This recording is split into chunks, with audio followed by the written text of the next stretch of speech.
Hi అండి, నమస్తే. నేను శ్రీలత. మనం పాలకూరతోటి చాలా వెరైటీలు చేస్తాం కదండి. అందులో నేను ఒక వెరైటీ ఈరోజు చేశాను, మీరు కూడా చూస్తారని వీడియో పెడుతున్నాను. పాలకూర నేను ఒక 2 కట్టలు తీసుకొని చక్కగా కట్ చేసి ఉప్పు నీళ్ళలో కడిగి పక్కన పెట్టుకున్నాను. తర్వాత వెల్లిపాయలు అయితే వెల్లిపాయలు దీంట్లోకి మెయిన్ ఇంగ్రీడియంట్స్ అని చెప్పొచ్చండి. ఉల్లిపాయలు నేనైతే చాపర్లో వేస్తున్నాను. 2 కట్టల పాలకూరకు ఒక ఉల్లిగడ్డ, ఒక 10-11 వెల్లిపాయలు వేసాను. అయితే ఒకవేళ మెత్తగా పేస్ట్ కావాలనుకున్న వాళ్ళైతే మిక్సీలో వేసుకోవచ్చు. తర్వాత జీలకర్ర వేసాను. ఉప్పు మట్టుకు కొంచెం పాలకూర కాబట్టి పాలకూరలో ఉప్పు ఆల్రెడీ ఉంటుంది, కొంచెము మనం చూసి తగ్గించేసుకోవాలి.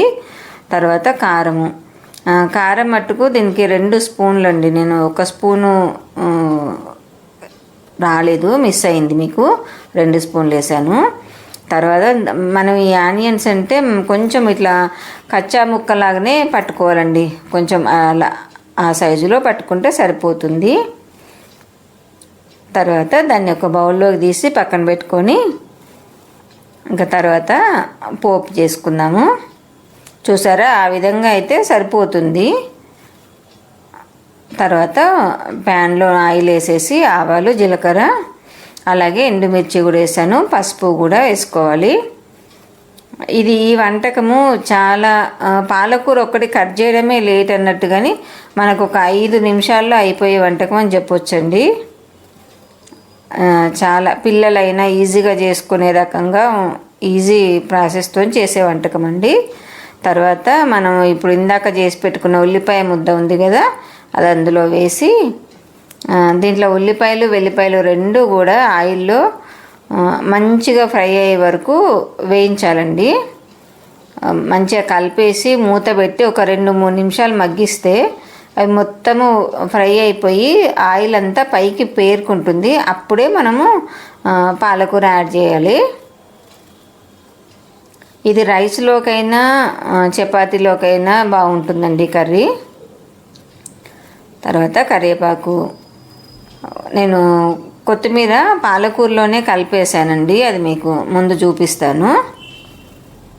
చూసారా, ఒక 2 నిమిషాలు మూత పెట్టినామనుకోండి చక్కగా నూనె అంతా పైకి పేరుకొని, ఆ విధంగా పేరుకున్న తర్వాతనే పాలకూర యాడ్ చేసుకోవాలి. ఇది చక్కగా ఎవరైనా తినొచ్చండి. ఇప్పుడు మా సైడ్ అయితే ఎక్కువ బాలింతలకి ఇలా వండి పెడతారు. ఎవరైనా తినొచ్చు, చక్కగా టేస్టీగా ఉంటుంది, ఈజీగా చేసుకునే వంటకం లాగా చేసుకోవచ్చు. చూసారా, కొత్తిమీర యాడ్ చేశాను అందులోనే. అయితే పాలకూర మెంతాకు కాంబినేషన్ కూడా బాగుంటుంది కదా, కాకపోతే మెంతాకు లేక నేను ఓన్లీ కొత్తిమీర కరివేపాకుతోటే చేశాను. అలాగే నా ఛానల్ సబ్స్క్రైబ్ చేసుకోండి, లైక్ చేయండి. మీరు లైక్ చేయడం వల్ల నా వీడియో ఇంకొంచెం ఎక్కువ మంది వరకు రీచ్ అవుతుందండి. పాలకూర కాబట్టి చాలా త్వరగా మగ్గిపోతుంది కదా. ఒక 2 మినిట్స్ తర్వాత ఇంకా దింపేసుకోవడమే, సర్వ్ చేసుకోవడము.